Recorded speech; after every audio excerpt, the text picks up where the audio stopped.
Well, let's get some analysis now with Jaroslaw Strozyk, who's a retired brigadier general and former director at the Polish Military Intelligence Service. He joins us now from Wrocław in Poland. Really good to have you back with us, Brigadier General. Can I start with those referendums? We know that we've seen this before in the lead up to the 2014 annexation of Crimea.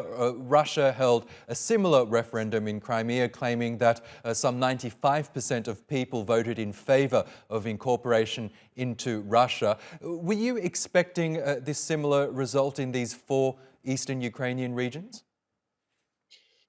Yes, I would expect the same results, all above 90%, because that's what Mr. Putin needs to his internal narrative. So nothing new, but the point is that he needs those referendums, just those staged referendums, just to accept those territories and then to play this card against Ukraine if this is still attacked in defense by Ukrainian armed forces. And how do you expect the Ukrainians to counter this? If these four regions are legally, from Russia's point of view, incorporated into its territory, will it be harder for the Ukrainians to take it back? I don't think it will be harder on one hand, but on the other hand, it will be much easier for President Putin to use even so many times mentioned recently tactical nuclear missiles just to defend Russian territory. And I think this is the main goal of Putin, just to have this narrative for Russian people that he is defending Russian territories against Ukrainian armed forces. And I don't believe that would be much harder to gain some successes by Ukrainians.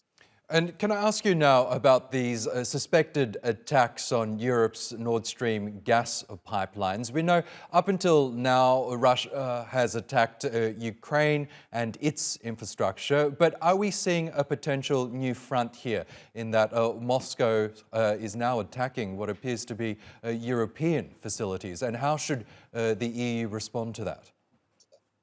Yes, that's a very interesting development in Ukrainian aggression of Russia on Ukraine.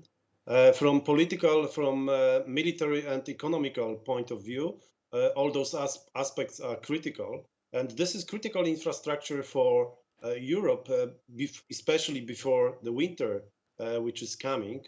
But I don't believe this is a European infrastructure as such. This is a Russian pipeline, I would call it, and the source of income for Russia. But on one hand, but on the other hand, I strongly believe this is another provocation by President Putin and to have another card that Russia is attacked by the West, perhaps by Sweden, a new member, upcoming member of NATO. This is happening very close to the Sweden territory. So that plays to Mr. Putin's hands very well and plays very well into his narrative. Yes, and the EU has stopped short of blaming Russia at this point. But if Russia is found to have attacked key European energy infrastructure, the EU has vowed a swift response. Realistically, what can European officials do in response? I think this is a limited capabilities to respond to such a situation.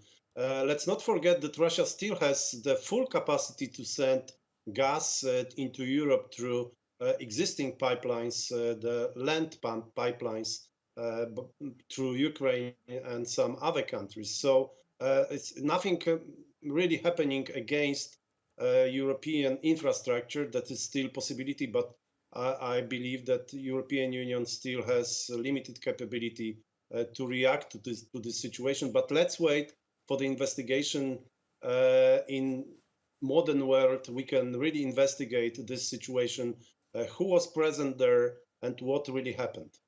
Okay, Brigadier General Jaroslaw Strozyk, really appreciate your analysis as always. Thank you again for joining us.